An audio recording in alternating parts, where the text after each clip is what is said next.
लाडो, ओ लाडो, अरे कहाँ है तू? मैं अंदर हूँ बाबा। अरे अंदर क्या कर रही है? बाहर आकर देख मैं क्या लेकर आया हूँ अपनी लाडो के लिए। मैं पढ़ाई कर रही थी बाबा। अब ये तो जलेबी है। अरे वाह बाबा, क्या बात है, आज बड़े खुश लग रहे हो आप। अरे वो धान का पैसा आ गया ना, अब तेरी फीस भी दे दूंगा कल। नथुराम एक छोटा किसान था। वो अपनी बेटी प्रतिमा के साथ एक छोटी सी झोपड़ी में रहता था। प्रतिमा की माँ की बहुत पहले ही मौत हो गई थी। उसके बाद से नथुराम ने ही प्रतिमा को बड़े लाड प्यार से पाला था। बाबा जलेबी बहुत ही बढ़िया थी, सच में मजा ही आ गया। अच्छा बाबा, मैंने रोटी बना दी है, चलो मैं आपके लिए खाना लगा देती हूँ। क्यों, तू नहीं खाएगी लाडो? नहीं बाबा, कल मेरी परीक्षा है, मुझे अभी पढ़ाई करनी है और वैसे भी मुझे भूख नहीं लगी। ये जलेबी भी खा ली ना मैंने।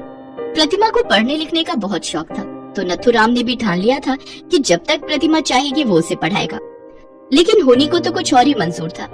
कुछ दिनों बाद ही खेत में काम करते हुए अचानक नथुराम को दिल का दौरा पड़ा और उसकी मौत हो गई। रिश्तेदार प्रतिमा की जिम्मेदारी नहीं लेना चाहते थे, तो उन्होंने बिना कुछ देखे भाले बगल के गांव में एक किसान चंदन से उसकी शादी करा दी। चंदन बारात लेकर आया और प्रतिमा को ब्याह कर अपने घर ले गया। लेकिन असली कहानी तो अब शुरू हुई थी। चंदन की माली हालत तो नथुराम से भी गई गुजरी थी। चंदन के पिता नहीं थे और उसकी बूढ़ी माँ के साथ साथ 2 छोटी बहनों की जिम्मेदारी भी अकेले चंदन पर ही थी। खास बात ये कि रहने के लिए उनके पास बस एक कमरा ही था और चारों लोग उस एक कमरे में ही रहते थे। हालांकि चंदन के पास एक छोटा सा खेत तो था, लेकिन उस पर मकान बनाने के लिए उसके पास पैसे नहीं थे। और ये सब कुछ चंदन ने खुद प्रतिमा को शादी के बाद बता दिया। प्रतिमा, ये मेरी माँ है और ये मेरी बहन है कुसुम और लता। हम बहुत गरीब हैं, हम चारों इसी कमरे में रहते हैं और तुम्हारे लिए अलग से कमरा बनवा सकूं, इतने पैसे भी नहीं है मेरे पास। कोई बात नहीं है जी, पति का घर औरत के लिए स्वर्ग होता है, फिर चाहे वो कैसा भी हो। जैसे आप चारों रहते हैं वैसे ही मैं भी यहाँ रह लूंगी। मैं जानता हूँ कि तुम्हें परेशानी तो होगी, लेकिन मैं कोशिश करूंगा कि कुछ पैसे जोड़कर जल्दी ही अलग कमरा बनवा सकूं। वो एक छोटा सा कमरा ही प्रतिमा के लिए उसका ससुराल था। शुरुआत में तो 1-2 हफ्ते प्रतिमा को बहुत दिक्कत हुई, लेकिन उसने किसी से कोई शिकायत नहीं की और फिर धीरे धीरे उसे आदत हो गई। फिर एक दिन, प्रतिमा, मुझे तुमसे एक बात करनी थी। हाँ कहिए ना, क्या बात है? देखो प्रतिमा, मैं जानता हूँ कि तुम बहुत अच्छी हो, मुझसे कभी कुछ नहीं कहोगी, पर मैं ये भी समझता हूँ कि वाकई तुम्हें एक कमरे में दिक्कत तो हो ही रही होगी। हमारी नई शादी हुई है और एक ही कमरा होने की वजह से हम दोनों एक दूसरे को ज्यादा वक्त भी नहीं दे पाते हैं। लेकिन अलग कमरा बनवाने के लिए मेरे पास पैसे नहीं है, तो मैं सोच रहा हूँ कि क्यों ना मैं शहर चला जाऊँ, वहाँ जाकर अच्छी कमाई होगी तो अलग कमरा जल्दी बनवा सकूंगा। ये आप क्या कह रहे हैं? नहीं, मैं खुश हूँ, सच में मुझे कोई परेशानी नहीं है। आप मत जाइए मुझे और अपने परिवार को छोड़कर। मैं जो बोल रहा हूँ बहुत सोच समझ कर बोल रहा हूँ प्रतिमा। यहाँ गाँव में अब कुछ नहीं रखा, मैं शहर जाकर फैक्ट्री में काम करूंगा तो अच्छा पैसा भी मिलेगा और यहाँ मेरे ना होने से थोड़ी जगह भी मिल जाएगी तुम सबको। पर आपके बिना? जानता हूँ कि कुछ सालों के लिए हम दोनों को दूर रहना पड़ेगा, लेकिन जब मैं वापस आऊंगा तो सब ठीक कर दूंगा, विश्वास करो मेरा।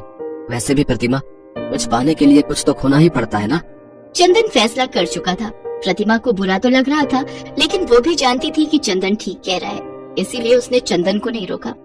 चंदन अपना सामान लेकर शहर चला गया। चंदन हर महीने घर के लिए पैसे भेजता था, पर वो पैसे घर की जरूरतों के हिसाब से कम ही पड़ जाते थे। फिर एक दिन, अरे लता, क्या हुआ तुम्हें? क्यों रो रही हो? भाभी, हम इतने गरीब क्यों हैं? अरे पर हुआ क्या, कुछ बताओ तो सही। पता है भाभी, आज कुसुम दीदी का जन्मदिन है, लेकिन हमारे पास इतने पैसे भी नहीं कि उनके लिए कुछ कर सके। अरे वाह, आज कुसुम का जन्मदिन है, तुमने पहले क्यों नहीं बताया? चलो हम दोनों मिलकर उसके लिए हलवा बनाते हैं। दोनों ननद भाभी ने हलवा बनाना शुरू कर दिया। ये पहली बार था जब लता प्रतिमा से अपने दिल की बातें कर रही थी। बातों बातों में लता ने प्रतिमा को बताया कि उसे और कुसुम दोनों को पढ़ने का बहुत शौक था, लेकिन चंदन की इतनी कमाई नहीं थी कि वो दोनों बहनों को पढ़ा सके। ये बात सुनकर प्रतिमा को बहुत दुख हुआ और उसने मन ही मन में ठान लिया कि अब वो खुद भी पढ़ेगी और अपनी दोनों नंदों को भी पढ़ाएगी। अगले ही दिन से प्रतिमा ने अपने उसी एक कमरे के ससुराल में बच्चों को ट्यूशन पढ़ाना शुरू कर दिया। घर का काम चंदन की माँ और बहनों ने संभाल लिया और धीरे धीरे प्रतिमा सारा दिन ट्यूशन पढ़ाने लगी।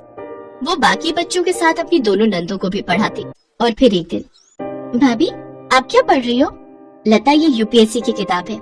मैं हमेशा से पढ़ लिख कर कलेक्टर बनना चाहती थी, लेकिन उससे पहले ही मेरे बाबा का देहांत हो गया और मेरा सपना बस एक सपना ही रह गया। अब जब ट्यूशन से ठीक ठाक कमाई हो रही है तो सोच रही हूँ कि एक बार ट्राई करके देखती हूँ, क्या पता भगवान मेरा साथ दे दे। भाभी आपको जरूर परीक्षा देनी चाहिए, मैं भी चाहती हूँ कि आप कलेक्टर बनो। अच्छा अगर ऐसी बात है तो फिर तुम देखना, मैं दिन रात एक कर दूंगी और कलेक्टर बनकर दिखाऊंगी।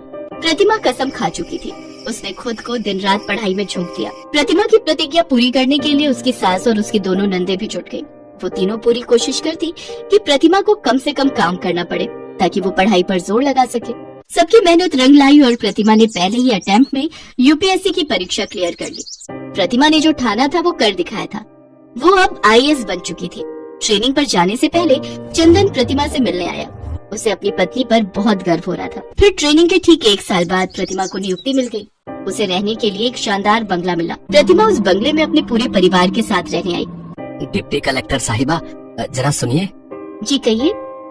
भाई अब मैं शहर में मजदूरी नहीं करूंगा। डिप्टी कलेक्टर का पति मजदूरी करता अच्छा थोड़ी लगेगा। मैंने सोचा है कि मैं यहीं एक दुकान खोलूंगा और शहर से लाकर यहाँ पढ़ाई की किताबें बेचूंगा। बहुत अच्छा आइडिया है जी। प्रतिमा और चंदन बात कर ही रहे थे कि तभी कुसुम और लता उनके पास आई और बोली, भाभी आपने अपनी मेहनत से वो करके दिखाया जो सोचा था और अब हमारी बारी है। हम भी पढ़ लिख कर कुछ बनना चाहती हैं, लेकिन इसमें हमें आपकी मदद चाहिए। हाँ मैं हर समय तुम्हारे साथ हूँ, तुम बिल्कुल भी चिंता मत करो, ठीक है ना? चलो अब रात बहुत हो गई है, जाओ अपने अपने कमरों में जाकर सो जाओ। इसके बाद सभी लोग अपने अपने कमरों में चले गए। सरकार की तरफ से मिले उस बंगले में कई कमरे थे, लेकिन फिर आधी रात के वक्त, भाभी भाभी आप सो गई क्या? अब नहीं, मुझे नींद नहीं आ रही। आ जाओ लता, अंदर आओ। अरे कुसुम भी है साथ में, क्या हुआ? तुम दोनों अभी तक सोई नहीं? भाभी हमें उन बड़े बड़े कमरों में अकेले नींद नहीं आ रही है। यहाँ भी वही हाल है। चलो मैं सबके बिस्तर यहीं लगवा देती हूँ, सब फिर से एक कमरे में ही सोएंगे, शायद तभी सबको नींद आएगी। वक्त और हालात बदल गए थे, लेकिन प्रतिभा अब भी पहले जैसी ही थी। शानदार बंगले में रहने के बावजूद अब भी प्रतिमा को अपना एक कमरे का ससुराल ही भाता था।